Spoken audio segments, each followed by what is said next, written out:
Hello, my dear friends. Welcome to Physics Bouquet. Previous videos में हम discuss कर चुके हैं equation of simple harmonic motion, differential equation of simple harmonic motion, फिर periodic motion, oscillatory motion, ये सब discuss कर चुके हैं। आज और कुछ टर्म्स जो सिंपल हार्मोनिक मोशन के साथ जुड़ा हुआ है उसके बारे में डिस्कस करेंगे और फिर जो ये डिस्कस करेंगे कि हमारा energy associated with simple harmonic motion that we will discuss. तो शुरू करते हैं एक टर्म से। जो टर्म है ये हर जगह यूज होगा, एम्पलीट्यूड। हम पढ़ चुके हैं कि ये जो सिंपल हार्मोनिक मोशन होता है एक इक्विलिब्रियम पोजीशन के दोनों तरफ टू एंड फ्रो मोशन करता है, ऑसिलेशन होता है। और जो ऑसिलेशन होता है, सपोज ये है मेन पोजीशन, ये मेन पोजीशन है, मेन पोजीशन, और ये है extreme position, suppose point A and point B. तो ये जो मेन पोजीशन से मैक्सिमम डिस्प्लेसमेंट है उसको एम्पलीट्यूड बोलते हैं। तो एम्पलीट्यूड क्या है? Maximum displacement, maximum displacement from the mean position, from the mean position, maximum displacement. फिर और एक टर्म डिस्कस करेंगे, टाइम पीरियड। ये टाइम पीरियड हम दो तरीके से डिफाइन कर सकते हैं। जो मिनिमम टाइम में मोशन रिपीट होता है तो उसको हम टाइम पीरियड बोलते हैं। अभी सपोज मोशन यहाँ से शुरू हुआ, बी से ए तक गया, फिर ए से बी तक आया हुआ। तो ये जो बी पोजीशन को पहले था फिर लौटा, कितना टाइम लगा, वो है टाइम पीरियड। और अदर वे में हम बोल सकते हैं कि एक ऑसिलेशन कंप्लीट होने के लिए जितना टाइम लगता है उसको टाइम पीरियड बोलते हैं। The time required for one complete oscillation is known as time period. इसका यूनिट है सेकंड। सो देखो, हमारा जो equation of simple harmonic motion है, हमारा इक्वेशन है x = a sin omega t plus phi. ये है general equation of simple harmonic motion. ये a है एम्पलीट्यूड, ये है एम्पलीट्यूड, और जिन ओमेगा है ये है एंगुलर फ्रीक्वेंसी। इसके बारे में भी आगे डिस्कस करेंगे, एंगुलर फ्रीक्वेंसी। और ये है इंस्टेंटेनियस टाइम, और ये है इनिशियल फेज, और इसको इपो भी बोलते हैं, और इपो। तो ये है equation of simple harmonic motion. तो यहाँ देखो, सपोज ये जो टाइम है यहाँ मैं 2π/ω ऐड कर लेता हूँ। तो सपोज ये बन गया x dash = a sin omega, फिर t plus 2π/ω plus phi. So time is increased by 2π/ω। तो क्या होता है देखते हैं, a sin, इसको ब्रैकेट ओपन कर लो, omega t plus 2π plus phi. तो ओमेगा t और फाई को एक जगह रख लेते हैं, a sin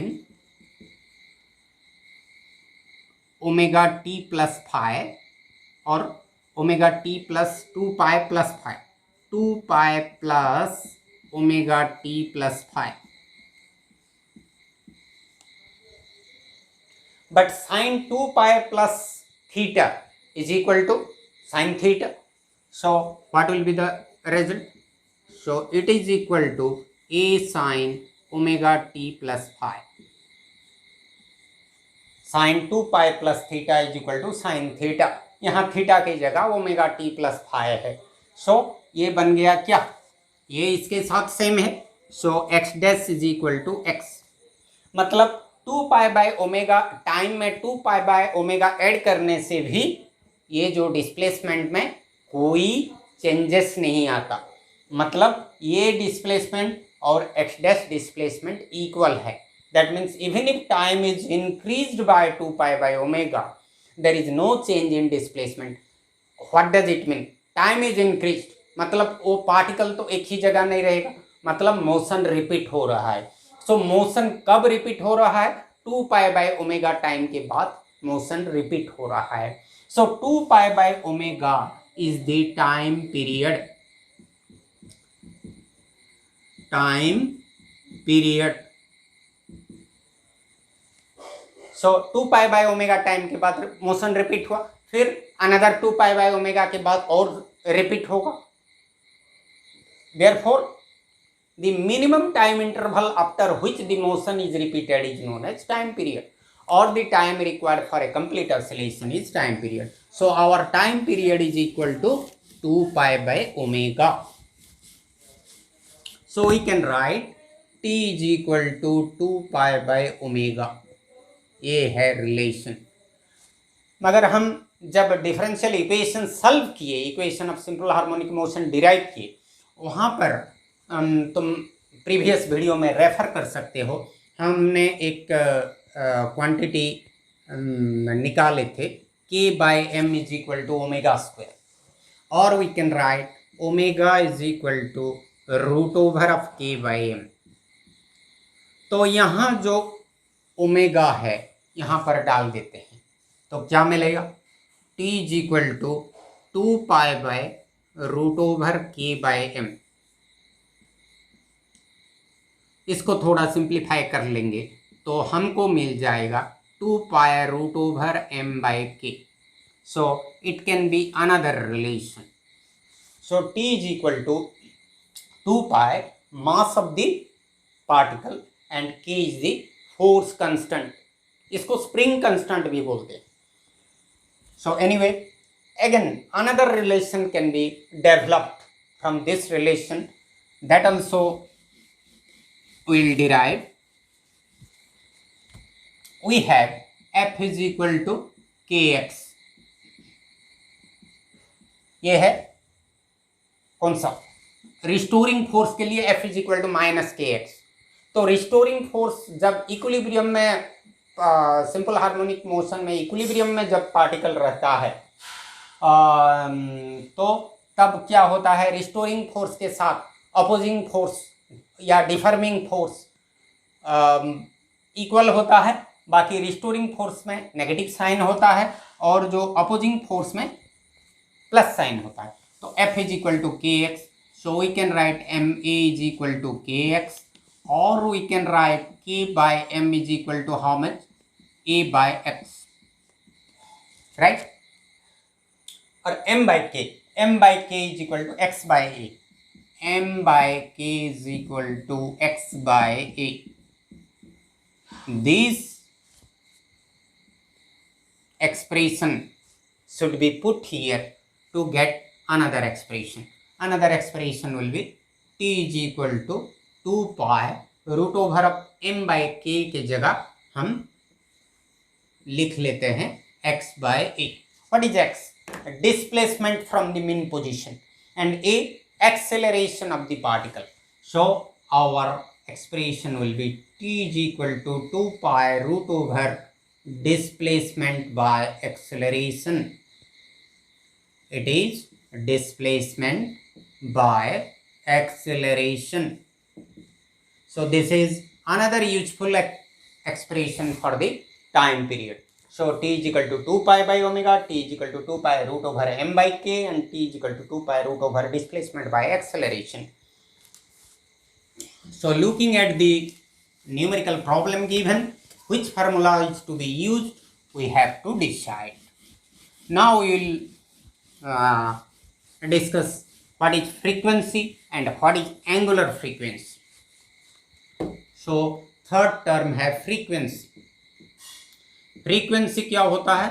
number of oscillations in 1 second. Unit time में कितना ऑसिलेशन होता है? Number of oscillations in 1 second in unit time और 1 सेकेंड. ये जो फ्रीक्वेंसी हम आइदर ये लेटर न्यू के हिसाब न्यू इसके लिए फ्रीक्वेंसी के लिए न्यू सिंबल दे सकते हैं, और एन भी सिंबल यूज होता है, एफ भी यूज होता है, ज़्यादातर ये सिंबल यूज होता है. So and this nu is equal to 1 by time period. मतलब frequency is equal to reciprocal of the time period. Time period is number of oscillations in 1 second is frequency, and the time required for one oscillation is known as time period. So they are reciprocal of each other. So frequency into time period is equal to always 1. And another term there is angular frequency.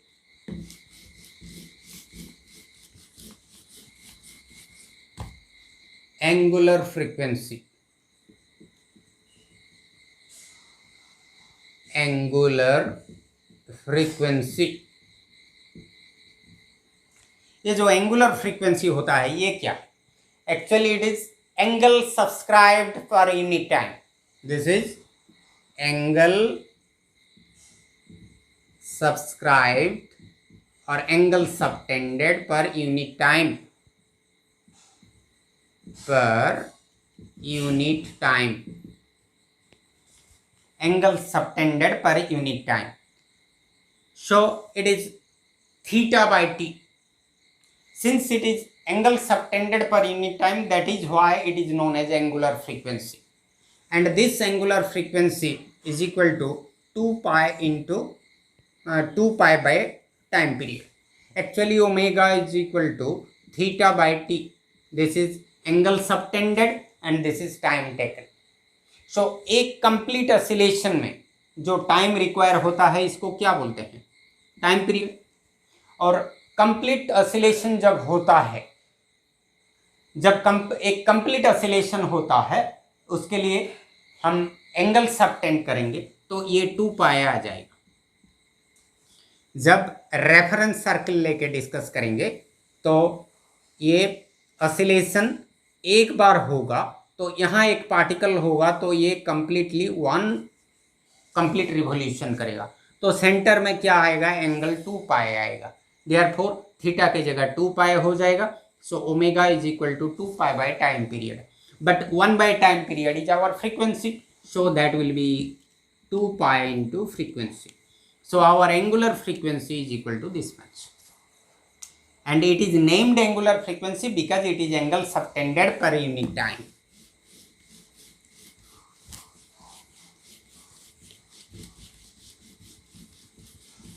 Then velocity. Velocity of a oscillating particle. Velocity we have what? X is equal to a sin omega t plus phi. इसको differentiate कर लो with respect to time. D X by D T क्या होगा? ये हो जाएगा A omega cos omega T plus phi. But D X by D T is our V. So V is equal to A omega cos omega T plus phi. But यहां से देखो sine omega T plus phi कितना होगा?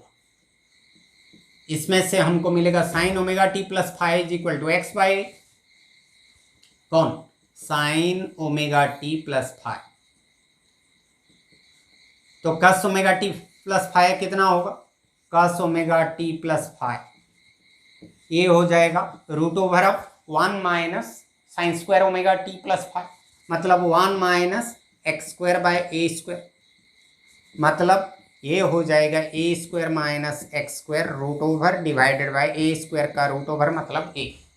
सो यहाँ इसको डाल लो, तो ये जब यहाँ पर डाल देंगे हमको क्या मिल जाएगा, v is equal to this a will cancel, we will get v is equal to omega root over a square minus x square. This is useful for solving numerical problems. So v is equal to omega root over a square minus x square. यहाँ पर देखो जब maximum displacement होता है, मतलब x का value amplitude के साथ इक्वल होता है, वेलोसिटी कितना होता है, x a के साथ इक्वल हो गया तो ये जीरो हो जाएगा, मतलब velocity will be zero. That means at the extreme position, at the maximum displacement velocity is zero, and at the mean position x is equal to how much, at the mean position equilibrium position x is zero, मतलब ये zero हो गया तो क्या हो जाएगा, omega into root over of a square, root over of a square is a. So v is equal to omega A, v is equal to omega a. ये कहाँ पर, मिन पोजीशन पर, ये मतलब ये है मैक्सिमम वेलोसिटी एट द मिन position, and velocity is minimum eight the extreme position में जीरो हो गया वेलोसिटी। अब भी डिस्कस करते हैं एक्सेलरेशन के बारे में।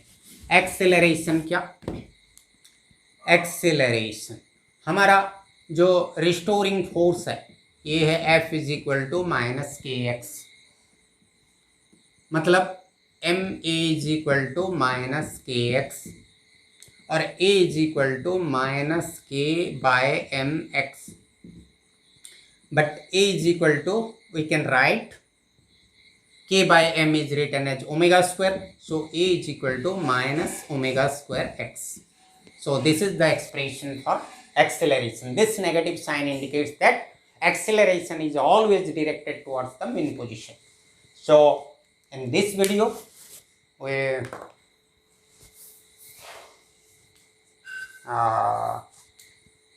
we discussed acceleration, velocity, time period, angular frequency, फिर क्या पहला वाला एम्पलीट्यूड। सो ये वीडियो में इतना ही, फिर मिलेंगे नेक्स्ट वीडियो में न्यू टॉपिक के साथ। बाय।